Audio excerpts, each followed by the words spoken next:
Welcome to Talk Purpose and Truth, shifting you into higher consciousness.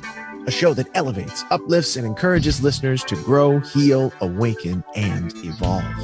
Eden and Kim include bold topics, interviews with inspiring guests, experts, and celebrities, intuitive readings, channeled messages, mental health awareness, and hot topics to expand your awareness. Back to Talk Purpose and Truth podcast. It's Kim and Eden. Hello, Eden. Hi. We were just talking about some, ear candling off the air. Yeah. Has anyone ever done that? Interesting. I think that's actually like a hippie thing to do. I hear about that. So it'll match me because I'm like, my friend said I'm a glamorous hippie. Oh yeah. So then, the ear candling, it should work.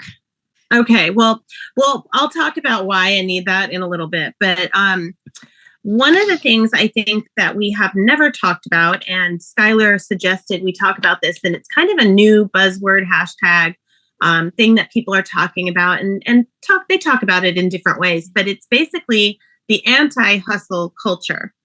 And it's a little bit more about letting go too, like kind of what we talked about in the last episode of letting go, but it's the anti-hustle culture. So the hustle culture versus the conscious culture, and how can we get more away from there's nothing wrong with being a go-getter and being driven and passionate.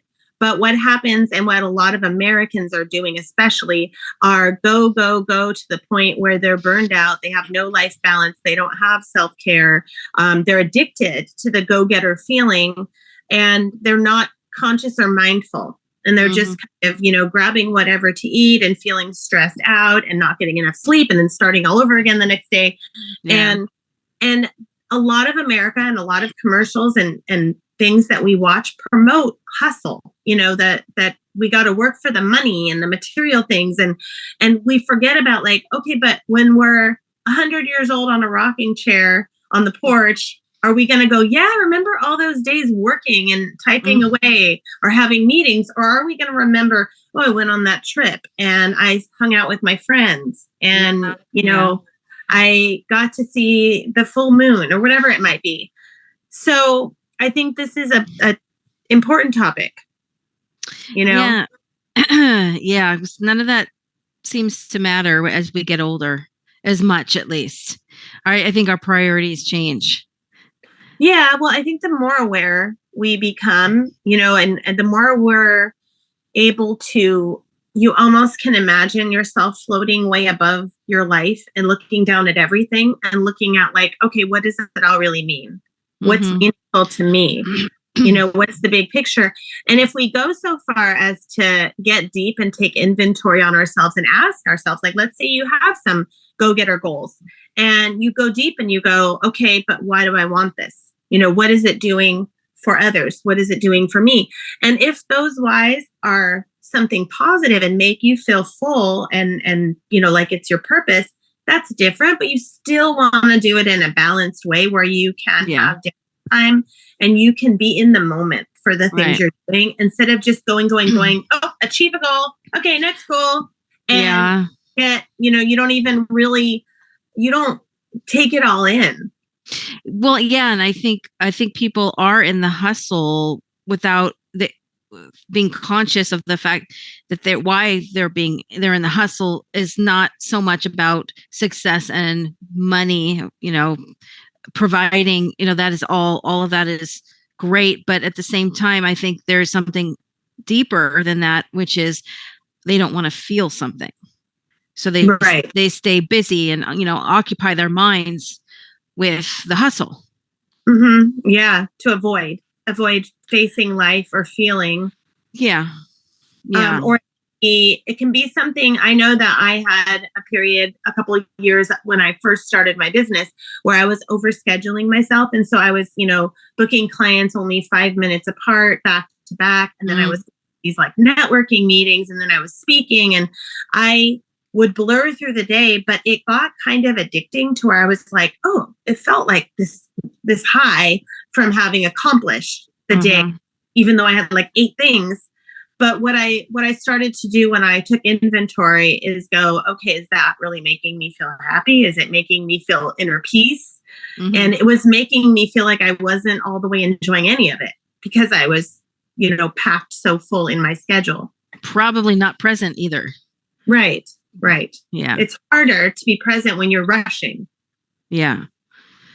Well, I think there's a form of that I did to myself recently. And I wanted to share this anyway. So this is a good segue. Because the last couple of years I have been going through something very emotional, and I was pretty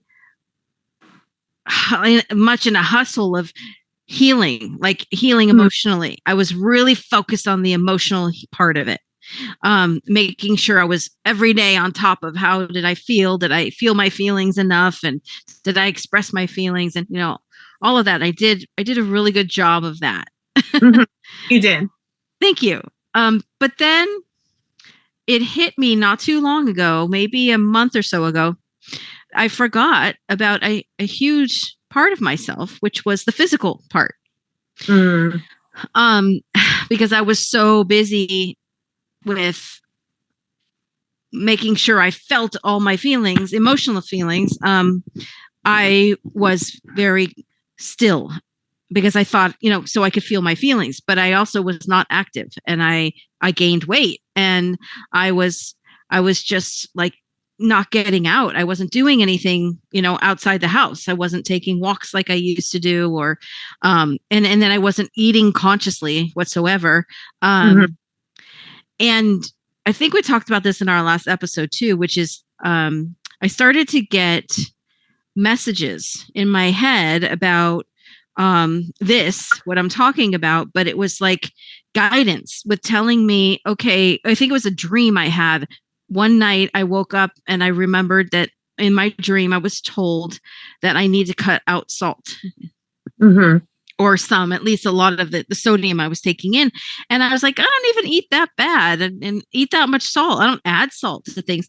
But then my Skylar said to me, she's like, but you eat a lot of snacks and you don't cook. And mm-hmm. So it definitely, I've been taking in a lot more sodium than I should be.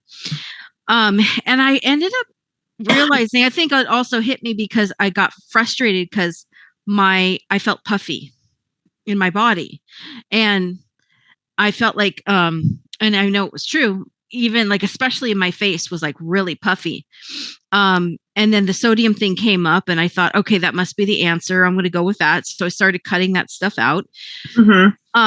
And then I got another message in my head about an old client of mine who does lymphatic massages.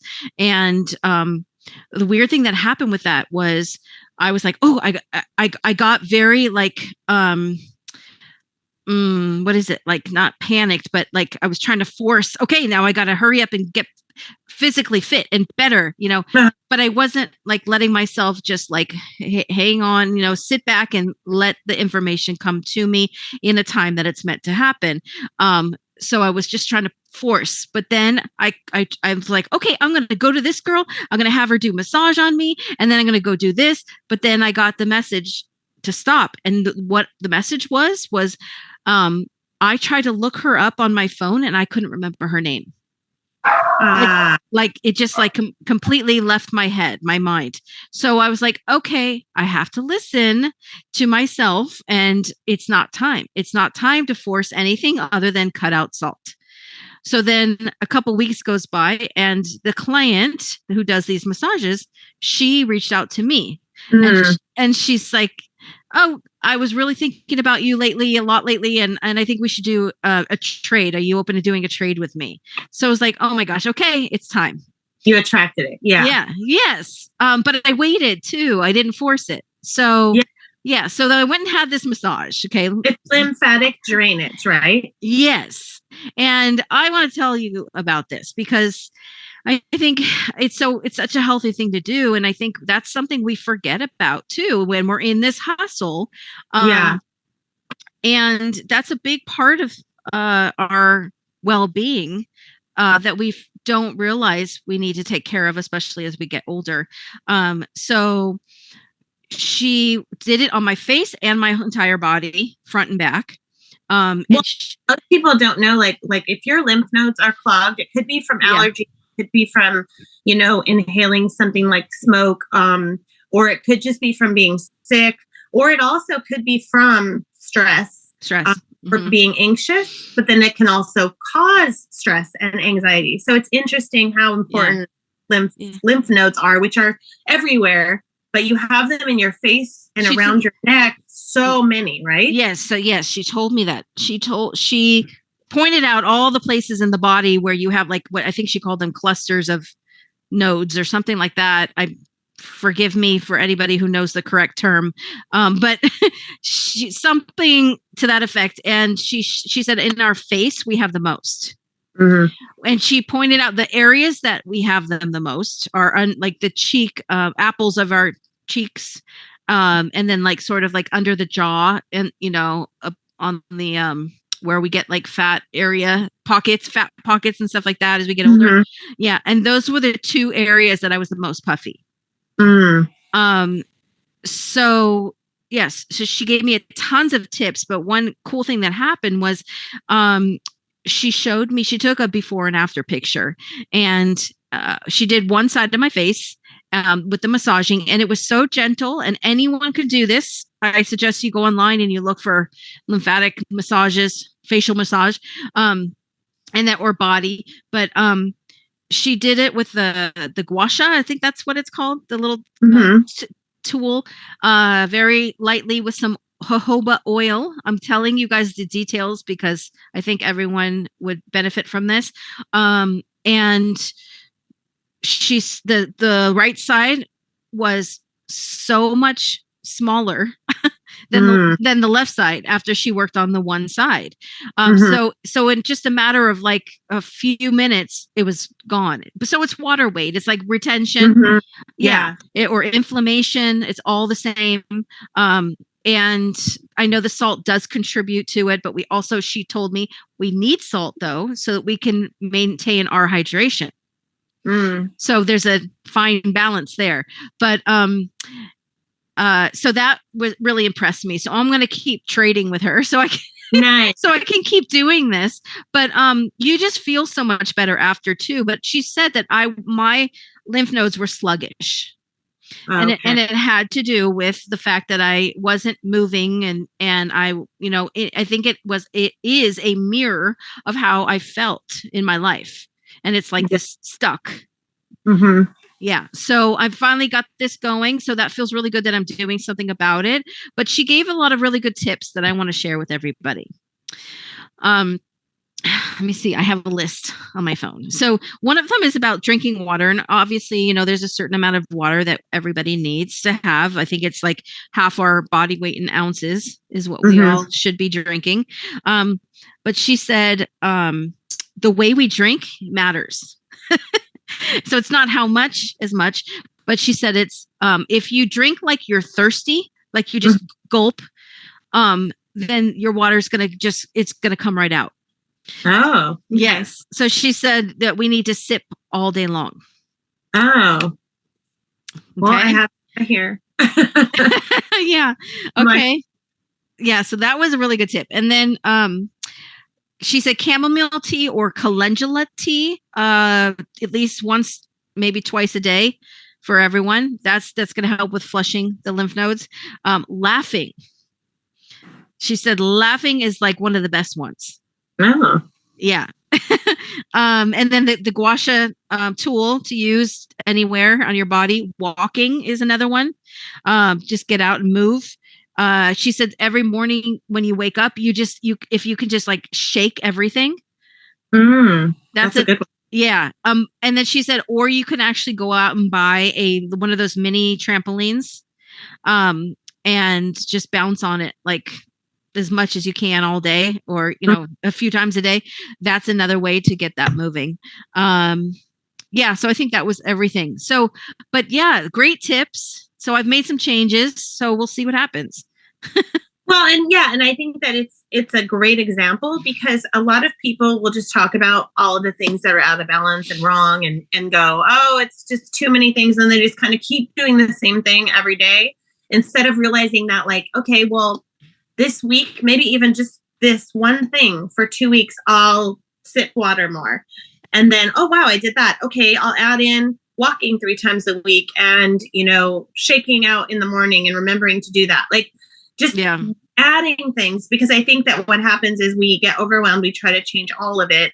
And we're just like, oh, I want to fix it right now, like you were saying, instead of going, it's a process. And a lot of times we see the most results when we do the changes, but we don't really focus on it. And all of a sudden 8 weeks go by and we go, oh, I look better and I feel better. You know what I mean? Instead of every day going, wait, did I lose an inch? Did I, you know what I mean? Yeah. And well, that is all about being conscious and mindful. So when we make our decisions from this mindful or conscious place, so that goes along with what I probably should have added, that like, instead of saying, okay, from now on, I'm going to walk 10 miles a day or I'm going to cut out this or that.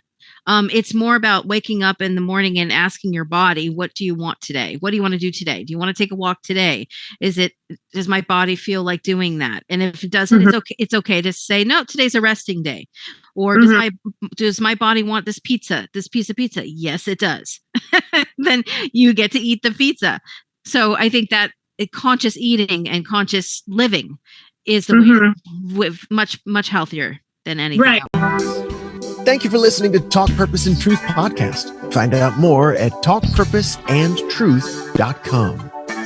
And follow us at Talk Purpose Truth on Instagram and Facebook.